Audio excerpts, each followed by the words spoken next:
In this 8-minute odyssey, we invite you to traverse the tumultuous 15th century, a time when the grandeur of England has been swallowed whole by the monstrous conflict known as the War of the Roses. The age itself oozed an air of tension and intensity, a palpable weight that hung in the air, lingering like an unspoken promise of impending catastrophe. Here, the glory of England, a land of sweeping vistas and towering castles, found itself swept up amidst the swirling tides of war, a beautiful victim to its own tragic tale. This epic in history was an era of turmoil, a theater of war where the stage was set for a brutal, all-consuming conflict between the noble houses of Lancaster and York.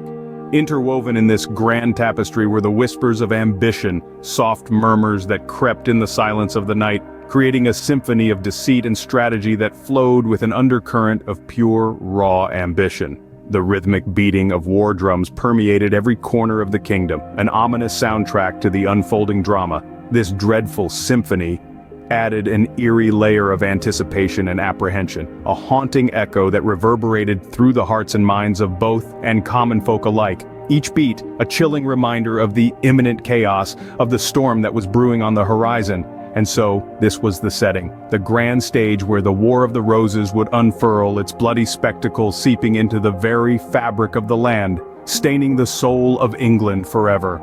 The clash of noble houses, amidst the whispers of ambition and the haunting echoes of war drums, would etch an indelible mark on the pages of history. As we journey back to the genesis of the conflict, witness the simmering cauldron of intrigue and ambition. In this tumultuous era, two major noble houses, Lancaster and York, stood out with an unquenchable thirst for dominance. Their aspirations of royal ascendancy went beyond mere dreams of power. Rather, they served as the launching pad for a contest that would mark its place in history. These houses, each unique in its own right, laid the foundation for a bitter conflict that would span generations. The House of Lancaster, associated with the Red Rose, harbored a burning desire for ascendancy that was both fierce and relentless. On the other hand, the House of York, symbolized by the White Rose, was equally ambitious, not willing to yield an inch of power without giving a fierce fight. These houses entrenched in their aspirations the socio-political landscape of the era into a veritable battlefield, where every decision, every alliance, every betrayal was a step towards or away from the throne. Amidst it all, the Red Rose and White Rose emerged not just as simple symbols, they transformed into more significant entities, fiery rallying cries that embodied the aspirations and the determination of their respective houses, each passionately claiming a right to the English throne, promising to end the dispute once and for all, only to further fuel the flames of the conflict. The socio-political landscape of the era becomes a tapestry of tension, with the Red Rose and White Rose emerging not just as symbols but as rallying cries, passionately claiming a right to the English throne. The intricate dance of diplomacy, alliances, and betrayals unfolds as the struggle for dominance tightens its grip on England. England, a land of rich history and heritage, entwined with tales of power struggles, court politics, and two powerful houses, the Lancasters and the Yorks. This chapter explores the treacherous yet fascinating world of the 15th century, a time rife with uncertainty, tension, and high-stakes power plays. This isn't just a tale of physical battles, but of strategic wars fought in the shadows of courtrooms and in the minds of influential figures.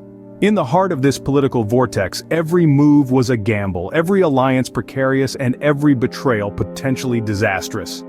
Key players in this grand game were not mere individuals, but shrewd strategists, navigating diplomatic waters and leading armies to battle. At the core of this game, the Lancasters and the Yorks took center stage. Their actions and decisions not only shaped their destinies but also England's fate. Their alliances, betrayals, and strategic moves painted a vivid picture of these turbulent times. Their actions etched deep into the soul of the nation, a testament to their courage and ruthlessness.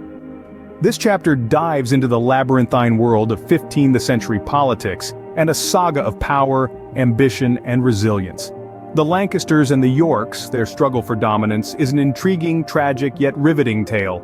This is not just a chapter in history, but a saga of power, ambition, and the human will to survive and triumph over adversity.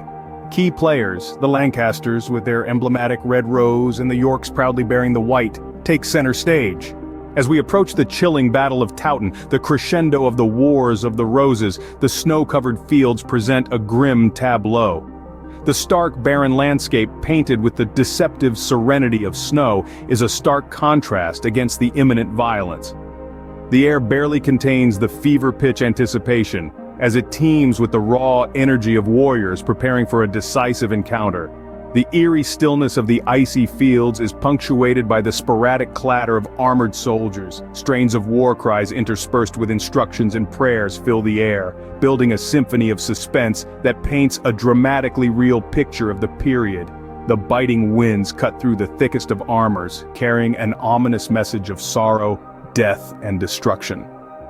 The wind's piercing cold mimics the cruel, indiscriminate nature of war. The haunting echoes of war drums are a constant reminder of the battle's inevitable approach, while the metallic symphony of clashing swords weaves a tapestry of fear, anticipation, and determination.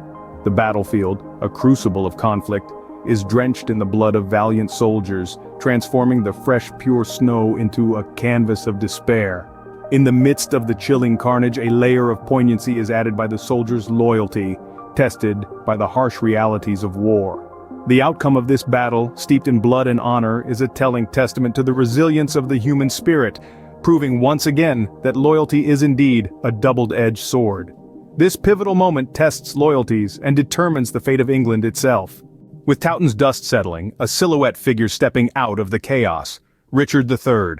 This chapter uncovers a world steeped in the intrigue of a time long past, a world where every move is a potential gambit, every whisper a potential threat, and every alliance a potential trap. It carefully dissects the intricate and perilous web of power plays, the constant tug-of-war between competing interests, and the high-stakes political machinations that gradually but inevitably thrust Richard to the vanguard. Richard III, a character of immense depth, complexity, and contradictions, is thrust into the limelight.